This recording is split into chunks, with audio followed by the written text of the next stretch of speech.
नमस्कार, JP news से मैं संजय कुमार कर्ण लेकर आया हूँ जांच पड़ताल की इस कड़ी में एक बार फिर आपके सामने मौजूद हैं मनीष कुमार सिंह, जाने माने शिक्षक नेता और दो बार अपने क्षेत्र से जिला परिषद कैंडिडेट को जिताने वाले, अपने घर की ही अपनी पत्नी को, और ख़ास करके नगर परिषद में जो इनका एक रोल हुआ है अपने अर्चना कुमारी को जिताने में, यानी पूरा कहा जाए तो इनका बहुत बड़ा रोल है, लोग सभी जानते हैं अपने क्षेत्र में। मेरे चैनल पर आने के लिए मनीष जी बहुत बहुत धन्यवाद। एक बार आपका भी बहुत बहुत धन्यवाद संजय जी। एक सवाल ज़बरदस्त उठा है, जब राजेश वर्मा खगड़िया से लोकसभा सांसद बने तो आज तक टीवी चैनल में 100 सांसद के साथ एक्सक्लूसिव बातचीत में इनसे पूछा गया खगड़िया के 3 काम, प्राथमिकता के आधार पे आपको क्या अच्छा लगता है, 3 काम चुनना है। जिन्होंने पहला काम बताया कि यहाँ की जर्जर सड़कों को हम ठीक करेंगे, और जो यहाँ अगलगी की घटना हो जाती है प्रायः, तो सभी जो है सो कच्चा मकान को पक्का मकान बनाना है। तो उनके समझ में आया कि यही उनकी प्राथमिकता है, खगड़िया ज़िला की अब आवश्यकता है। यदि आप सांसद होते, मनीष कुमार सिंह खगड़िया का सांसद होते, तो आपके लिए क्या प्राथमिकता होती है? चलिए, इतने बड़े पद से जोड़ने के लिए फिर से आपको एक बार धन्यवाद।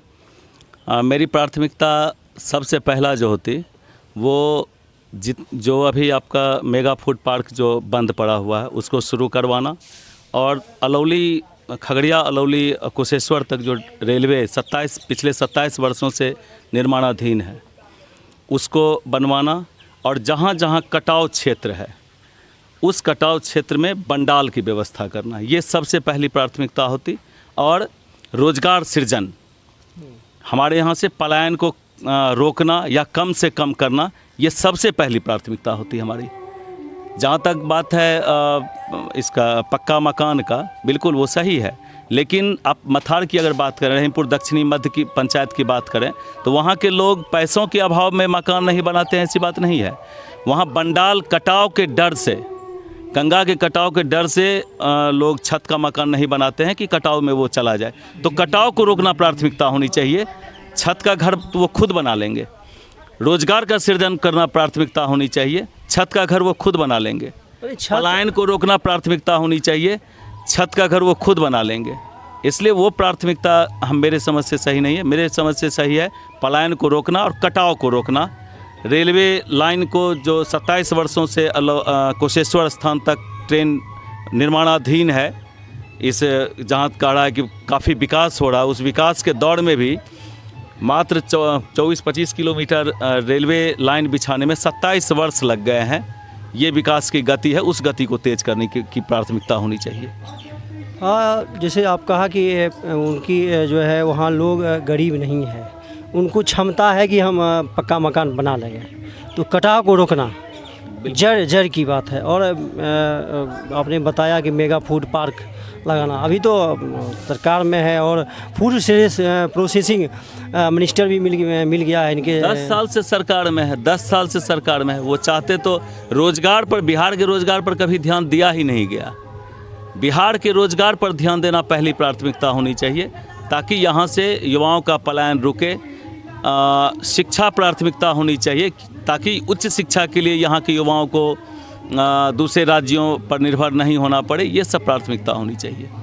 चलिए, दूसरा सवाल है कि खगड़िया NH 31 पर एक पुल है जो कहता है कि चीन की लड़ाई जो युद्ध हुआ था 1962 ईस्वी में, वह पुल बना था।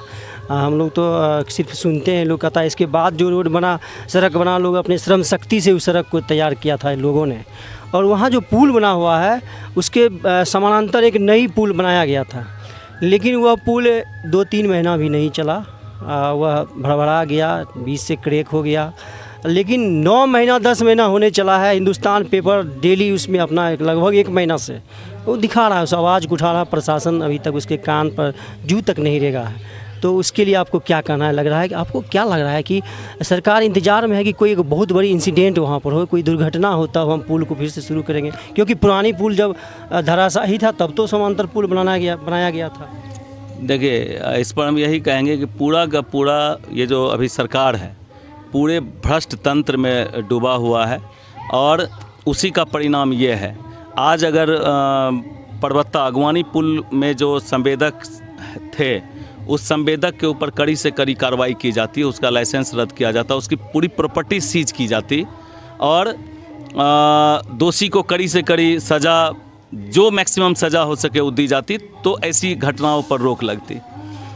मैं इस घटना के बारे में थोड़ा सा बताना चाहता हूं कि इसके खिलाफ हम लोगों ने एक दिवसीय धरना भी दिया था ताकि प्रशासन और सरकार का ध्यान उस पर पड़े, लेकिन आज तक उस पर कोई सुनवाई नहीं हुई। और मैं बता दूं आपके दर्शकों को कि उस पुल के जो उस पार में डाइवर्सन है, उस डाइवर्सन पर कम से कम अभी तक में 10-12 एक्सीडेंट हुआ है, जिसमें 12 से 15 लोग, बच्चे, युवा, इंजीनियरिंग के छात्र उस जगह पर स्पॉट डेथ हुए हैं और मात्र वो डाइवर्सन के कारण ऐसा हुआ। अगर वो पुल चालू होता तो ऐसा नहीं होता। और छोटा सा अगर डैमेज ही था तो डैमेज हुए साल लगने को है। कुछ दिन चला, हमको लगता है 30 दिन भी नहीं चला होगा। कह रहा है कि लोग 2-3 महीना चला, 2-3 महीना चला, 2-3 महीना ठीक से चला भी नहीं और टूट गया। और इतना दिन हो गया, 1 साल होने को है, वो नहीं ठीक हुआ है। तो इससे भी आप सरकार और प्रशासन की स्थिति को समझ सकते हैं, जनता समझ सकती है। और मैं लोगों को इस अपील करना चाहूँगा कि जैसा कि हम लोग धरना दिए थे तो उसमें मुश्किल से 10 से 15 लोग ही शामिल हो पाए थे, लेकिन हर जगह के, खास तौर से रहीमपुर जो उत्तरी पंचायत के 4-5 लोग वहाँ पर डेथ हुए हैं और उनका अभी तक खून क्यों नहीं खौला है। उन लोगों को सड़क पर उतरना चाहिए उस पुल को इसके लिए, और हम लोग के जैसे लोगों को पूरे जोर शोर से इस व्यवस्था के खिलाफ सड़क पर उतरना चाहिए और लोगों को उसमें साथ देना चाहिए ताकि ऐसी जो डकैती है उस पर रोक लगे। और इतना ज़रूरी चीज़, यह एक लाइफलाइन कहा जा सकता है। हाँ, उत्तरी और दक्षिणी बिहार लाइफलाइन डेड हो चुका है। वन वे होने के कारण अक्सर जाम लगा हुआ रहता है, अक्सर एक्सीडेंट होता है। तो इसका बनना बिल्कुल निहायत ज़रूरी है। इस पर प्रशासन और सरकार को ज़्यादा से ज़्यादा ध्यान देना चाहिए।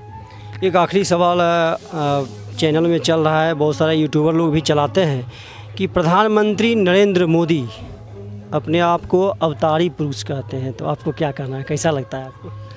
देखिए, अपने आप को हम कुछ भी कह सकते हैं, ये कुछ भी कह सकते हैं, लेकिन ऐसा कुछ नहीं है। आप अगर सिर्फ यूट्यूब पर मोदी के झूठ, खाली मोदी के झूठ लिखें तो कहाँ कहाँ आज तक वो कितना झूठ बोले हैं और जो बोले हैं वो कितना धरातल पर आया है, उससे आपको पता चल जाएगा। अवतारी पुरुष का यह लक्षण नहीं होता है कि जनता को बेवकूफ़ बनाने के लिए झूठ पर झूठ बोले जाएं। ठीक है, आप अगर अच्छा काम करते हैं, बिल्कुल हम मानव को ही देवता समझते हैं, जिसके अंदर ज़्यादा से ज़्यादा गुण है वही देवता होता है।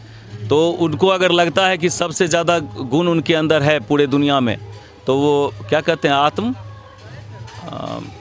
अपने आप की बड़ाई करना एक शब्द है, अपने मुंह मियां मिट्ठू। हाँ, तो वो हो सकते हैं, लेकिन ऐसा मैं नहीं मानता हूँ। नहीं, आप नहीं मानते हैं। मैंने आपके फेसबुक पर पेज पर देखा था कि आपने उनको अपना आदर्श पुरुष कहा था, इसलिए मैंने यही प्रश्न पूछा मोदी जी को। मैं फेसबुक नहीं, आप लगता है मिस कर रहे हैं।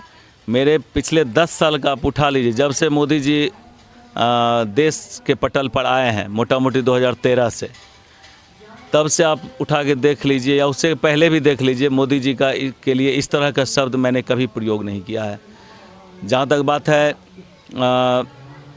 विकास पुरुष या कुछ, मैंने कुछ दिन पहले एक नीतीश जी के बारे में कुछ पोस्ट किया था तो सिर्फ उनकी बड़ाई नहीं, उनकी एक निष्पक्ष समीक्षा किया था, अच्छा और बुरा। ये तो होना ही चाहिए। हाँ, ये सभी में कुछ न कुछ अच्छा पक्ष, बुरा पक्ष। समीक्षात्मक 10 वाक्य का लेख था, तो वो था। लेकिन मोदी जी के बारे में मैंने कभी नहीं कहा है, क्योंकि मुझे व्यक्तिगत रूप से कभी ऐसा नहीं लगा कि देश के लिए कुछ ऐसा बड़ा चीज़ किए हों। हिंदुत्व की बात है, सनातन की बात है, बिल्कुल हर एक व्यक्ति का अपने धर्म के प्रति आस्था होनी चाहिए। मैं भी, अभी आप मंदिर में बैठे हुए हैं, ये जो इतना चीज़ आप किया हुआ देख रहे हैं, मैंने पिछले 3 वर्षों में एक एक ईंटा से सजाया है इस मंदिर को। तो क्या मैं इसको पूरा ढिंढोरा पीटूं कि मैं अवतार हो गया, राम का दूसरा रूप हो जाऊंगा, ऐसा नहीं है। अच्छा काम करना चाहिए, अच्छे काम का मूल्यांकन जनता खुद करती है, और आप अच्छा और बुरा सबका मूल्यांकन जनता करती है। चलिए, बहुत बहुत धन्यवाद, आपने अपनी बातों को बड़ी बेबाकी से रखा। फिर मैं आऊँगा आपने जो इस मंदिर को बनाया है, एक ईंट जोड़ने में जो अपना श्रम लगाया है, और कहा जाए कि इस बाग का माली ये आप ही हैं। उधर घुमाइए, मैं थोड़ा सा दिखा दूँ, हम दिखाएंगे इसको, एक बार आएंगे इस पर पूरा हम एक चारों तरफ घुमाओ। हाँ, दिखाइए चारों तरफ, उधर दिखाइए। हाँ, ये पूरा बाल जो है, ये पूरा बागिया जो है, आप कह सकते हैं कि एक एक ईंट और एक एक पौधा, पेड़ पौधा जो लगा हुआ है, ये तमाम में इनका श्रम है अपना। और दीवार से लेकर के आप ये कुआं, ये वृक्ष, ये छोटे पौधे, ये बाग, ये गमला, ये तमाम, मैं एक बार फिर से इनका पूरा मंदिर को हम दिखाऊंगा, कितना पौराणिक है, कितना पुराना मंदिर है। इस पे मैं आऊँगा एक बार। मैं इसे सनहौली दुर्गा राम जी, हाँ, राम जानकी ठकुरबाड़ी सनहौली को दिखाऊंगा। और यहाँ पर एक और सबसे बड़ा प्रोजेक्ट है कि वृद्धाश्रम खगड़िया में नहीं है, और इनका आधारशिला इन्होंने भूमि पूजन तक भी करवा चुके हैं। मैं यहाँ दिखाने का प्रयास करूँगा, तब तक आप बने रहें। बहुत बहुत